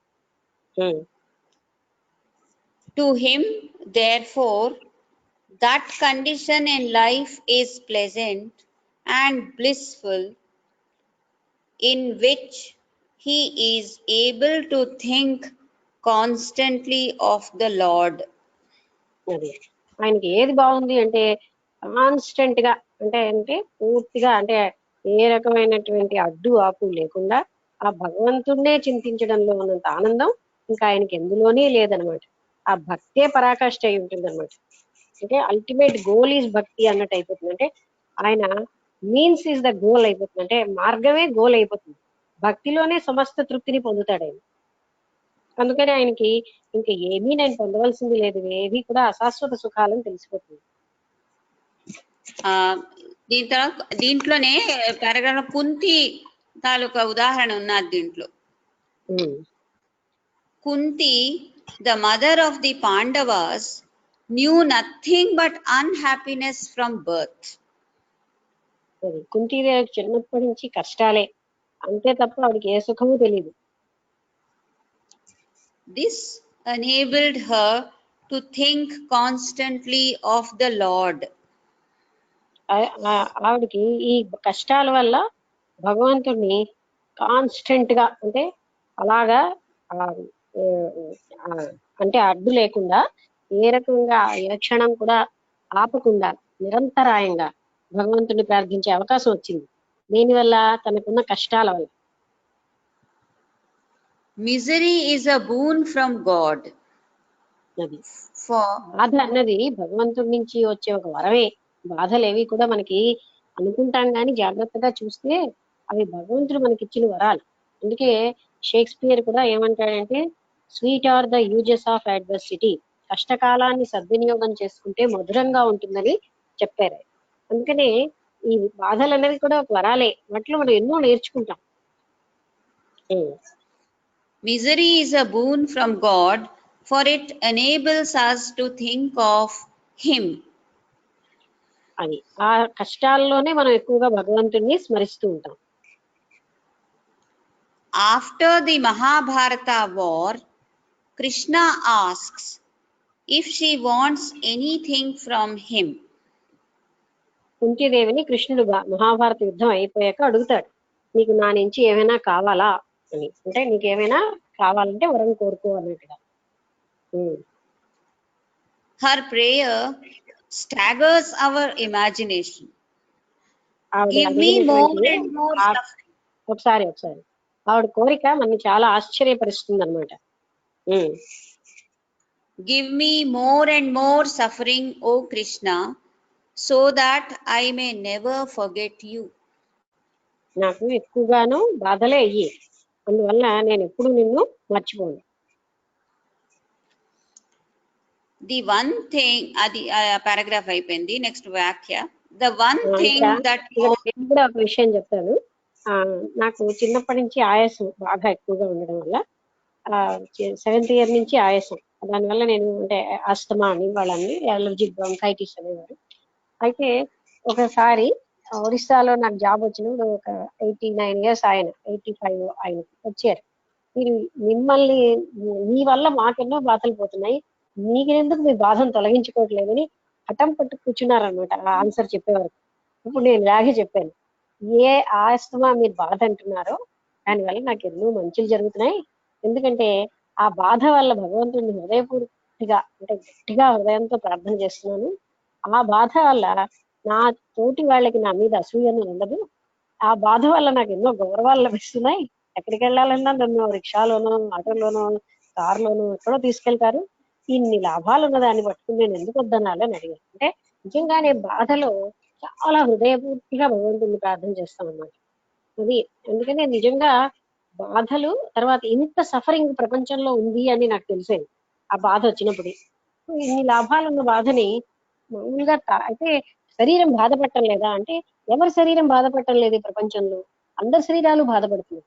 కొందరు చెప్పుకోలేని బాధపడతారు. ఈ బాధకి ఇంకా ఇంత గౌరవం ఉందని నేను అన్నాను. అలాగా అంటే ఆ బాధలో మాత్రం నిజంగా హృదయపూర్తిగా భగవంతుని ప్రార్థన చేస్తాను. అది అందుకనే కుంతీదేవికి అర్థమైపోయింది జీవిత సార్థకత ఏంటి అంటే భగవంతుడితో కలిసి ఉండడమే ముఖ్యం కనుక నాకు బాధలే కావాలని కోరుకుంది. Okay. the one thing that all worldly men dread, that is misery, is welcomed by the bhakta. భక్తుడికి ఎప్పుడు కూడా బాధే. సామాన్య మానవులు బాధలు వద్దని కోరుకుంటారు, భక్తుడు బాధలనే కోరుకుంటాడు. The wise man welcomes poverty, pain and suffering. జ్ఞాని ఎప్పుడు కూడా అంటే బేదరికాన్ని, బాధని, పెయిన్ అంటే అదే దుఃఖ, అలాంటి సఫరింగ్ అంటే బాధ, అలాగే కోరుకుంటూ ఉంటాడు. There is a subtle secret in this. When a thing is ఒకసారి అక్కడ సటిల్ అంటే సూక్ష్మతరమైన రహస్యం ఉంది ఇందులో, ఇలా కోరుకోవడంలో. When a thing is welcomed, it ceases to be undesirable and painful. ఎప్పుడైనా మనం ఏదైనా కోరుకుంటున్నాం అంటే అది కోరుకున్న తర్వాత అది మనకి పెయిన్ఫుల్ గా ఉండడం మానేస్తుంది, బాధాకరంగా. అలాగే అన్డిజైరబుల్ అంటే మనం ఆల్రెడీ కోరేం కదా, అది అందుకని డిజైరబుల్ అయిపోయింది. అంటే మనం కోరుకున్నదే మనకు వచ్చింది. రెండోది మనకి బాధాకరంగా ఉండదు. మనం కోరుకున్నవన్నీ మనకు సుఖంగానే ఉంటాయి. మనం చేసుకున్న వంటలో ఎన్ని రకాల తప్పులున్నా అది మనకి రుచికరంగానే ఉంటుంది. అలాగే Therefore, the bhakta rejoices in all conditions. ఆయన ఎలాంటి పరిస్థితుల్లో కూడా ఆనందంగానే ఉంటాడు భక్తుడు. ఎన్ని క్లిష్ట సమయాలు వచ్చినా, ఎన్ని దుఃఖమైనటువంటి ఎన్ని బాధలున్నా ఆయన ఆనందంగానే ఉంటూ ఉంటాడు. అంటే ఆనందంగా అనుభవిస్తాడు. ఎందుకంటే ఆయన భక్తి అనే తన్మయత్వంలో ప్రతి కష్టము ఆయన సులువుగా అనుభవించగలుగుతాడు. We are reminded of Kuchela's predicament. కుచేలుడు చిన్న ఇన్స్టెన్స్. మనము ఇప్పుడు కుచేలుడు యొక్క కథని ఇక్కడ చెప్తున్నారు. This incarnate poverty and misery, which had at the same time, who had at the same time a large family to support, was prompted by his wife మొత్తం కథంతో వాక్యంలో ఇచ్చేసాడు. అంటే కుచేలుడు చాలా బీదవాడు, ఆయన చాలా కష్టాల్లో ఉండేవాడు, చాలా బీదరికంలో ఉండేవాడు. ఒకసారి భార్య చెప్తుంది అనమాట, నీకు శ్రీకృష్ణుడు నీకు బాల్య స్నేహితుడు కదా, నువ్వు ఆ కృష్ణుని సమీపించు అని. అంటే ఇంత దారిద్ర్యం నుంచి ఆయన విముక్తి కలిగిస్తాడు అని. ఇదంతా ఒక వాక్యంలో చెప్పేశారు. Was prompted by his wife to seek Krishna's financial help. Krishna was his boyhood friend. First, Kuchela refused the suggestion and then agreed. ఎందుకంటే బాల్య స్నేహితుడు కదా, నేను అలా అడగడం ఏంటి, సాధారణంగా స్నేహితులు నేను అడగాలని ఉండదు. మళ్ళీ భార్య అంత గట్టిగా నొక్కు చెప్తోంది కనుక ఒప్పుకున్నాడు. And then agreed, for he felt that anyhow it offered him an opportunity to have Krishna's darshan. ఏమనుకున్నాడు, పోనీలే ఈ రకంగానే నేను వెళ్ళి కృష్ణుడి యొక్క దర్శనాన్ని పొందుతాను అని. He went to Dwaraka and was entertained in a royal way by the Lord. ఆయన ద్వారకకి వెళ్ళగానే అక్కడ ఉన్నటువంటి కృష్ణుడు ఆయన ఎంతో ప్రేమగా స్వాగతం పలికాడు, తీసుకెళ్ళాడు. The next morning, Kuchela took leave of the Lord and was returning to his cottage. మొన్నాడేమో ఆయన వెనక్కి వచ్చేస్తున్నాడు. అంటే ఆ విషయం అంతా చెప్పలేదు, అదేదో అటుకులు తీసుకెళ్తాడు, తింటాడు. ఆయనేమో వెనక్కి వచ్చేస్తూ ఉంటాడు తనకు ఉన్నటువంటి కాటేజ్, అంటే పర్ణశాల లాంటి ఇంటికి. అలా వెనక్కి వచ్చేసరికల్లా On the way he suddenly remembered, how could even this thought of want enter his mind in his presence, the purpose for which he had been sent to Krishna. అంటే ఆయన కృష్ణుడు ఎదురుగుండా ఉన్నప్పుడు ఆయనకి ఏమీ గుర్తు రాలేదు. అతను ఎందుకు పంపించబడ్డాడు భార్య చేత, మేమేమో దరిద్రంలో ఉన్నాం, మా దారిద్ర్యాన్ని తొలగించని అడగడానికి. కానీ అది కూడా మర్చిపోయాడు ఆయన.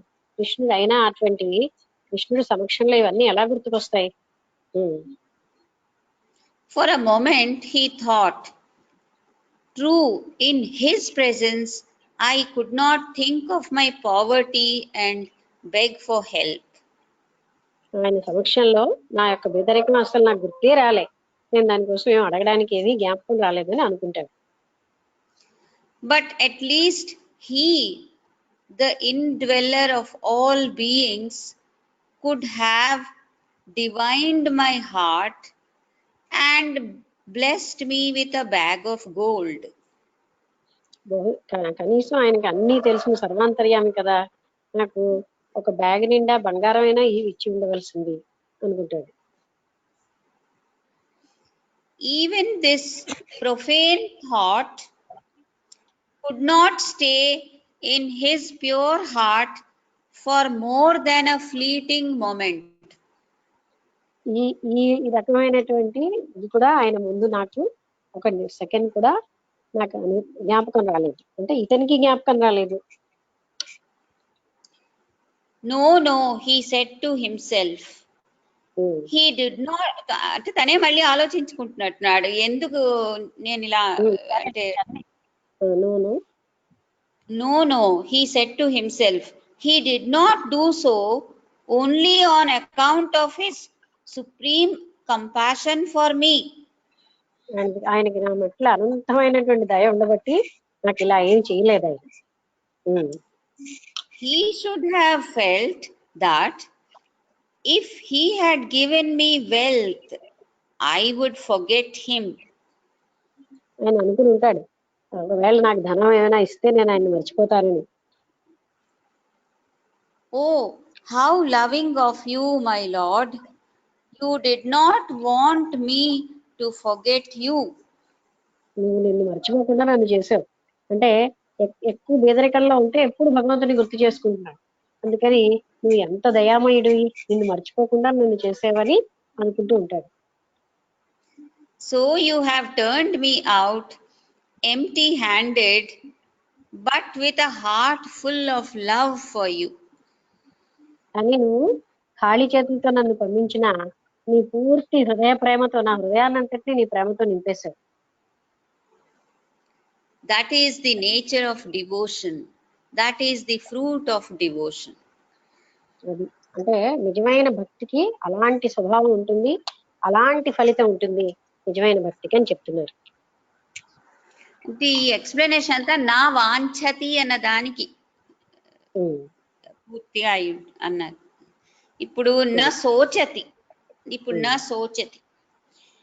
నా సోచతి quotation brings to our mind at once Lord Krishna's admonition with which he commences and concludes his Gitopadesham. నా శోచతి అనే దాంట్లో ఆయన యొక్క అంటే కృష్ణుడు గీతలో ఏం చెప్పాడో అది కూడా చెప్తున్నారు. అందులో ఒక శ్లోకం ఏదో ఉంది కదా, అశోచ్యానన్ను శోచస్త్వం ప్రజ్ఞ, అది కొటేషన్ ఇచ్చారు. ఆ శ్లోకం నాకు వచ్చు కానీ చెప్పమంటే చెప్తాను. సో అంటే నాకు కంఠస్థం, అశోచ్యానన్వ శోచస్త్వం ప్రజ్ఞావాదాంశ్చ భాషసే గతాసూనశ్చ నాను శోచంతి పండితాః. గతసూన కాదా, గతాసూన? అందులో గతాసూన అనే నా పుస్తకంలో తెలుగులో రాసుంది, గతాసూన అని రాసుంది. గతాసూన అంటే గతసూన అంటే వాళ్ళు అయిపోయిన దాన్ని దేన్ని కూడా నాను శోచంతి పండితాః. గతాన్ని అంటే భూతకాలాన్ని వాళ్ళు ఎప్పుడు కూడా నాను శోచంతి పండితాః, జ్ఞానులు ఎప్పుడు కూడా ఆలోచించరు. మొదట అశోచ్యానన్వ శోచస్త్వం అది రాసుంది. అశోచ అంటే ఏమీ కూడా వాళ్ళు ఆలోచించరు, దేనికి దుఃఖించరు. అది అంటే దేనికి దుఃఖించరు, గతం అయిపోయిన దాన్ని వాళ్ళు ఎప్పుడు పెట్టుకుని వాటిని గతంలో అయిపోయిన బాధల్ని గుర్తు పెట్టుకోరు. వాళ్ళు అసలు ఏమీ కూడా ఇలాంటి విషయాలను దుఃఖించుతూ ఉండరు. గతసూన గతాశోచ నాను శోచంతి పండితాః. ఓకే. యా ఇది ఇది ఇంగ్లీష్ చదువుతున్నాను. అశోచ్యానన్ శోచస్వం or grieve for those things for which you should not grieve. అందరూ అండ్ దేనికైతే దుఃఖాలు పడుతూ ఉంటారో అలాంటి వాటికి నువ్వు దుఃఖపడక్కర్లేదని కృష్ణుడు చెప్తున్నాడు. భక్తుడివైన నువ్వు అటువంటి వాటికి నీకు ఏ దుఃఖము అక్కర్లేదు. ఇతరులు దేనికైతే దుఃఖపడుతున్నారు, అవి పొందలేదు, ఇవి పొందలేదు, వీళ్ళు లేరు, వాళ్ళు లేరు, అలాంటి వాటన్నిటికీ నువ్వు దుఃఖాన్ని పొందక్కర్లే.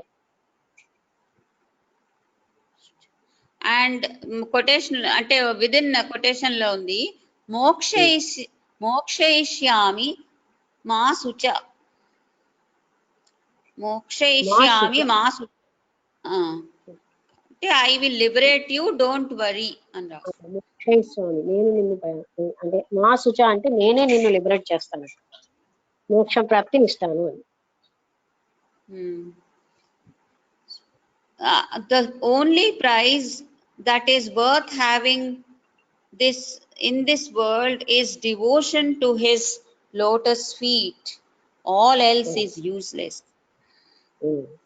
అందుకే మనకి తెలుగులో కూడాను అంటే నిన్ను భజించే అంటే నిన్ను పూజించే చేతులే చేతులు అలాంటి ఒక పద్యం ఉంది కదా. అలాగా అంటే కేవలం డివోషన్ తప్ప ఇంక ఏది కూడా వర్త్ కాదు, అంటే అంత విలువైంది కాదు. కేవలంగా ఆ భగవంతుడిని అర్చించడమే, ఆయన పట్ల భక్తి కలిగి ఉండడమే గొప్పది అని చెప్తున్నారు. The aspirant has cultivated bhakti.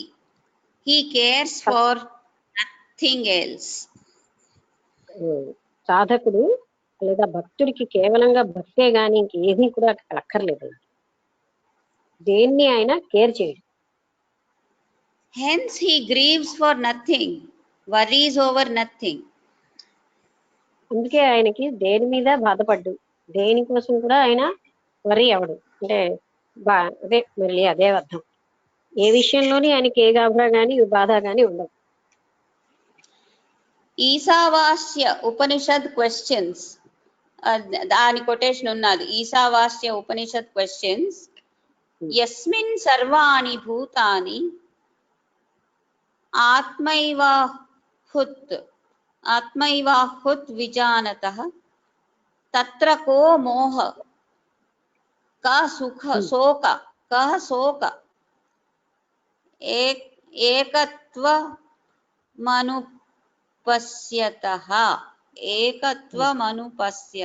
అంటే ఎవడైతే ఒకే ఒక ఆత్మతత్వాన్ని పొంది అంతటా ఏకత్వాన్ని చూస్తున్న అతనికి అసలు దుఃఖం ఏమిటి, శోకం ఏమిటి, ఆయనకి ఏ దుఃఖం ఏ బాధ కూడా ఉండవు. అంటే ఆత్మానుభూతి చెందిన వాడికి దుఃఖమే లేదు, బాధే లేదు, ప్రాపంచికమైనటువంటి కోరిక దుఃఖము ఏమీ ఉండవు. When omnipresence of the self or God is realized, then where is delusion and where is grief or misery? భ్రాంతి లేదు, దుఃఖము లేదు, బాధ లేదు. ఆత్మానుభూతి చెందినటువంటి జ్ఞానికి బాధ గాని భ్రాంతి గాని దుఃఖము గాని ఏమీ లేదు. We grieve for those that are dear to us and are taken away from us. We grieve. మనం దేనికోసం దుఃఖిస్తామంటే మన లేని వాటికి, మన దగ్గర నుంచి పోగొట్టుకున్న వాటికి, పోయిన వాటి కోసం మనం దుఃఖిస్తూ ఉంటాం. అంటే సామాన్య జనులు వాటికే దుఃఖిస్తారు అని. పరాభక్తి అంటే supreme God love is it self Amrutham, immortality. అంటే ఆ పరమాత్ముడి మీద ఉన్నటువంటి ఆ ప్రేమే అసలు అమృతమయమైంది. అదే అంటే మనకి ఆ భక్తిలోనే ఆనందం, ఆ భక్తిలోనే బ్లిస్ అండ్ అమృతత్వం అన్ని ఉన్నాయి. We the devotees are immortal and the Lord is immortal too. మనం భక్తులమైన మనం కూడా అమృతులమై, ఆ పరమాత్ముడు కూడా అమృతుడే, అంటే మృత్యువుని దాటిన వాడి. When we have attained the parabhakti, for what then shall we grieve? మనకు ఆ పరాభక్తి అంటే అనంతమైనటువంటి ఆ పరమాత్మ యందు భక్తి వచ్చినప్పుడు మనం దేనికి దుఃఖపడాలి? అసలైనటువంటి ఆ భక్తి ఆనందదాయకంగా ఉంది, ఇంకా మనం దేనికోసం బాధపడాలి? ఇంకా అదే అయిపోయింది అది తన నెక్స్ట్ న ద్వేష్టి అన్నది అని వ్యాఖ్యానం ఇస్తున్నారు. న ద్వేష్టి does not hate is obvious. Patanjali says in his Yoga Sutras that the individual has 5 great afflictions. Patanjali తన యోగ సూత్రాల్లో ఏం చెప్పాడంటే ప్రతి వ్యక్తికి 5 రకాలైన బాధలు ఉంటాయి. The individual is bound to this samsara by these 5. ఈ 5 వల్ల సంసారానికి బంధితుడై ఉంటాడు, ఈ 5 క్లేశాల వల్ల. They are avidya, asmita, అవిద్య, Asmita, raga, dvesha and abhinivesha. ఒక్కొక్కటి చెప్పారు. అవిద్య is ignorance of our real nature. మన యొక్క స్వభావం తెలియకపోవడమే అవిద్య అంటున్నాం. That we are in reality the supreme self. నిజంగా అయితే మనం ఆత్మతత్వాన్ని అయి ఉన్నాం, కానీ నేను శరీరాన్ని అన్న భ్రాంతిలోనే జీవిస్తున్నాను. అందుకని తన యొక్క మూల స్వభావం తనకు తెలియకపోవడమే అవిద్య. From that ignorance springs asmita or individuality. ఆ అజ్ఞానంలోంచే నేను అనే ఒక అంటే అహంకారం మొదలవుతుంది. అస్మిత అంటారు దాన్ని. అంటే ఇది నాది, నేను చేశాను, ఈ వస్తువు నాది, ఈ ఇల్లు నాది, ఇవన్నీ కూడా ఆ భావనలన్నీ అస్మితలోకి వస్తాయి. I am different and distinct from others. నేను ఇతరుల కంటే వేరుగా ఉన్నాను, ఇవన్నీ కూడా అస్మితలోకే వస్తాయి. Then come raga, dvesha, likes and dislikes, love and hatred. రాగద్వేషాలన్నీ మనకు అర్థమైపోయి, బాగా ఇష్టంగా ఉన్నదాన్ని మోహంతో ఉన్నది మనం రాగం అంటాం, ఈ అయిష్టమైన దాన్ని ద్వేషం అంటాం. Abhinivesha is clinging to this individual existence. అంటే ఈ శరీరం ఎక్కువ కాలం బతకాలి, ఇది అంటే ఎక్కువ నేను భ్రాంతిలో ఈ దానికి క్లింగింగ్ అంటే వేలాడడం, అదే పట్టుకుంటాం మనం. శరీరమే నేను అంటూ దానికి సంబంధించినవి అది ఎక్కువగా ఉండాలి, ఆ జీవితం దాని అంటూ ఇలాగ చాలా ఆ శరీరం నేను అన్న భ్రాంతిలోంచి ఉత్పత్తినైనవన్నీ కూడా అభినివేశం. Gurudev has often told us that real samsara is raga dvesha. నిజం చెప్పాలంటే మా గురుదేవులు ఇలా చెప్పారు, సంసారం అంటే రాగద్వేషాలే అని. The world is not made of men, women, buildings and motor cars. Samsara is not ప్రపంచం మనుష్యులతోటే కాదు, ఆడవాళ్ళు మగవాళ్ళు బిల్డింగ్స్ తోటి తయారైబడి లేదు. Samsara is not made of relatives, enemies and other objects of the world. అలాగే బంధువులు శత్రువులతోటే ఈ మిగతా వస్తువులతోటే ఈ సంసారం అంటే ఈ జగత్తంతా నిర్మించబడి లేదు. Raga dvesha constitute the world samsara. రాగద్వేషాలే ఈ సంసారం అన్న దాన్ని తయారు చేస్తున్నాయి. రాగద్వేషాలు లేని వాడికి ఇవన్నీ ఉన్నా ఏమీ లేదు.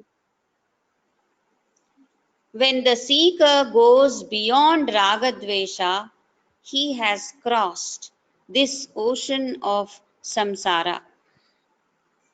రాగద్వేషాలను ఎవరైతే అధిగమిస్తున్నాడో అటువంటి వ్యక్తి ఈ సంసార సాగరాన్ని సులువుగా దాటిగలడు. అంటే ఎవరికైతే రాగద్వేషాలు లేవో అలాంటి వ్యక్తి, అంటే రాగద్వేషాలను అధిగమించిన వ్యక్తి సంసార సాగరం ఆయనకి ఇబ్బంది కలిగించదు, ఆయన సులువుగా సంసార సాగరాన్ని దాటి వెళ్ళిపోగలడు. మనల్ని బంధించేవి రాగద్వేషాలే, అది మనం గమనించాలి. This is what Narada emphasizes in this sutra. ఈ సూత్రంలో నారద వారు కూడా దీన్నే ఎక్కువగా నొక్కి చెప్తున్నారు. అంటే రాగద్వేషాలే మనల్ని na kinchit vanchati na dveshti imply transcendence of raga and dvesha respectively. అది అంటే నా కించిత్ వాంఛతి అంటే అతను ఏది కోరుకోడు, నా ద్వేష్టి అని ఇచ్చాడు కదా, అంటే ద్వేషించడు అనేది. అది మనకి ఆ ద్వేషంలో రాగం కూడా ఉంటుంది, అందుకని రాగద్వేషాలు అనేవి ముఖ్యం, చాలా గొప్పవి అనే విషయాన్ని నారదులు కూడా చూపించారు. ఇక్కడ 8 గంటలు అయింది. 8 గంటలు 1 నిమిషం ఏం చేయమన్నారు? గొప్పవి అంటే ఏమిటి? బంధించడంలో గొప్పవి. సంసారం అంటే కేవలంగా రాగద్వేషాలే అనే విషయాన్ని నారదుల వారు కూడా చూపించారు అని చెప్తున్నారు. 8 అయింది కనుక ఇంకా ఆపేద్దాం. మనం అనుకున్నాం కదా ఈ దేవీ నవరాత్రులు 8తో ఆపేద్దామని. తర్వాత ఇంకోసారి రేపు ఉన్నది కదా చదువుదాం. ఎవరికైనా సందేహాలు ఏమైనా ఉన్నాయండి? ఎక్కడైనా మీరు అడగొచ్చు మధ్యలో ఆపి కూడా, ఏమైనా సందేహం ఉంటే. సందేహం ఏమీ లేదా? అయితే మనం అందరం ముగించేద్దాం ఇప్పుడు. అందరికీ నమస్కారం. నమస్కారం.